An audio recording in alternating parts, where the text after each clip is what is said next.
வரும். உள்ள வாங்க, உண்மையை சொல்றேன். எங்களோட முன்னோர்கள் பணியில இருக்கிற ஆட்களை பத்தி நிறையவே சொல்லியிருக்காங்க. இவங்களோட முன்னோர்கள் எத்தனையோ தடவை முயற்சி செஞ்சு அதை அழிக்க முடியும். அதனாலதான் இந்த ஜீவன் அப்படியே இருக்கட்டும் நீங்க நினைச்சீங்களா? அது ஒரு அழகனா இந்த உலகத்தை அழிக்கிறதுக்கு முன்னாடி நல்லபடியா போயிடுச்சு.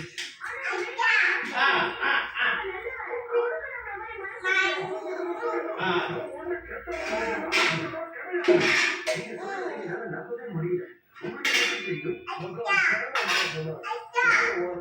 அந்த அதுக்கு மறுபடியும் வரப்போறான்னு அவருக்கு தெரிஞ்சுதான். எதை வச்சு சொல்றேன்? நீ சொல்றது எல்லாமே சொல்ல வேண்டிய அவசியம்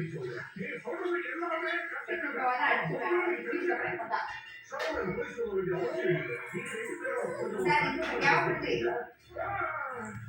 1000 வருஷத்துக்கு முன்னாடி அவன் ஐஸ்வர சொல்லுங்க.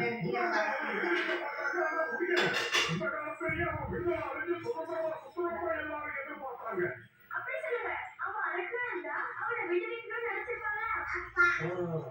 சரியா சொல்லணும். ஆனா மகள் சாமன் சொன்னது அப்படி இல்லையே. அது மோசமான அழகு, அதை அழிச்சாங்கன்னு சொன்னாங்க. நீங்க சொல்ற அந்த ஆகிய